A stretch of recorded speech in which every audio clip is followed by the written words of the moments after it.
Thank you very much. Good morning. General Kim, Colonel Collins, members of the Board of Trustees of the Foundation, other distinguished guests, faculty, and students.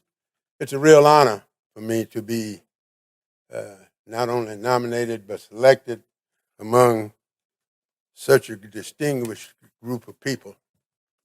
I was looking over the list of that was on the program of future, and at the top of the list I saw one of my heroes, General Walter Kirby. And I don't have time to talk about that. But anyway, great man.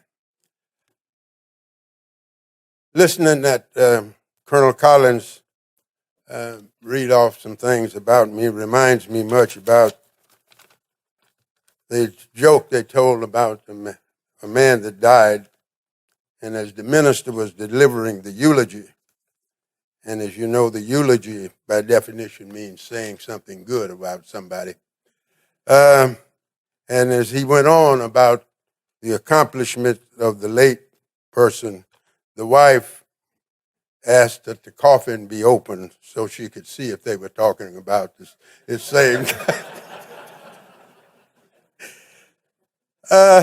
I do count it as a great honor to receive this award. And I think that I share just a little bit about what probably formed my outlook about service. And it's without saying too much about my background, but I think it's kind of relevant to how I look at life. I was born in 1931 in the midst of the Great Depression in a small farming community in Navarro County, Texas, about 55 miles south of Dallas. My family had an 80-acre farm, and that's where my brother and I spent the first 13 years of our lives. We went to a two-room school and that went to the 8th grade. And at that time, the farmers, that was thought as much education as one needed. You could read, write, and figure, as they said, and you had a complete education. And that was kind of generally the thinking. But I had my first break in life because the school teacher lived with us because she lived in the county seat of Corsicana, and the roads were so bad during the winter she couldn't drive back and forth. It was about 18 miles. And so she lived with us, and she took an interest in me.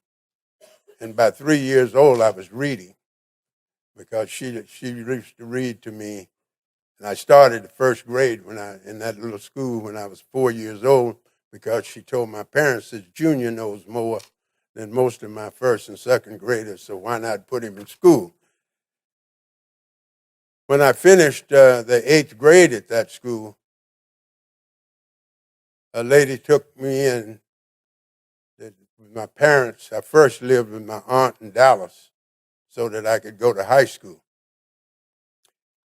Then that didn't work out well because I was homesick and I wanted to be at home. So after 1 year, they enrolled me in the county seat. They did have in Corsicana, did have a high school. And I lived with a mortician. And that's predictive of nothing, but anyway.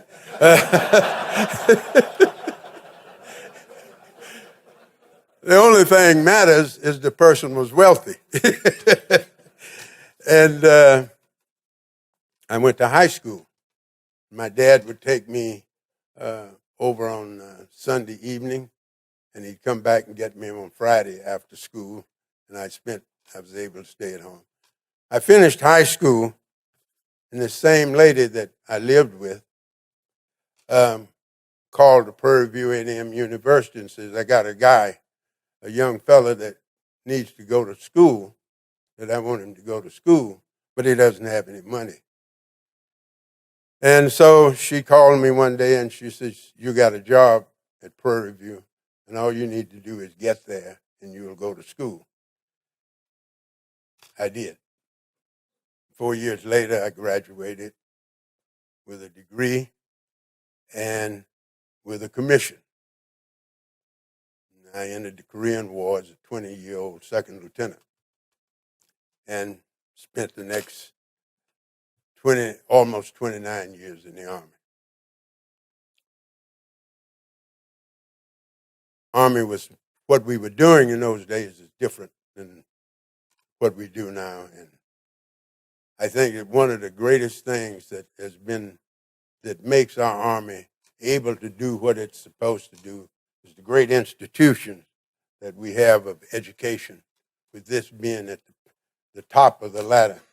And the strides that we've also made in professional education for our non-commissioned officer corps. I was talking with the Sergeant Major this morning about that, and he was giving me an update, and I'm just proud as punch to see what we are doing in education. And it's good to see the class of 2020 here, and I'll say a few words at the end, some things that I'd like to say to the class of 2020. In Colonel Collins' introductory remarks, he mentioned some service for which I've been involved. I'd like to dwell on only one just a bit, and she mentioned the ROCs, which is a military mentoring organization. I happened to had just come out of command and came to the Army staff in 1974 as division chief in what's now G1. We called it Odes Per during those days. And Hal Moore was my boss. And we saw a need, when I say we, a few of the African American officers who were there, of establishing some sort of an organization that was a network to try to network with people who were coming into primarily minority officers that were coming into the Washington area. Because by this time, the Army was changing a lot. And what opportunities that had been denied were opened up because we were going to Leavenworth and going to Carlisle and doing those sort of things. And so we had people coming in, so we wanted to reach out because I had been there before. I knew a little bit about Washington. Wanted to reach out, and it was first initially a networking and social organization. And and I'm proud to be part of the small group of officers that helped to organize that. Now we've grown into a national organization with over 12 chapters and about 1,100 members, and we're very proud of the ROCs. General Gaskell, Colonel Fountain, who are here today, are also still we're very active in working. And it's turned out to be a mentoring organization. And it's highly respected at the highest echelons of the Army. If I remember last year at our leadership conference and also at our gala where we recognize people for service to the organization, for mentoring, and also give scholarships. The chief of staff, who is now the chairman, was one of the attendees, the commander of the recruiting command, the commander of the cadet command, and the superintendent of the military academy. So they see us being advocates for improving things, but not being adversarial. But our mission coincides with that of the Army. I'm very proud of the organization and do that. I would say a couple of things that I have learned. As I said, my upbringing of the way that I got to be where I am, if that is anywhere, is kind of gave me a servant's heart to try to reach and be of service to others. And I learned a few things along the way that I would just like to share take it for what it's worth.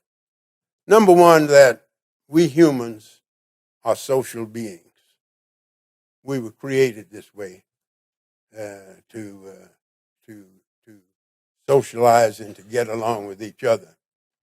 In our Judeo-Christian philosophy and our religion, one of the things of the Ten Commandments, if you look at them, 4 of them deal with our relationship with God, but 6 of them deal with how we should work with one another.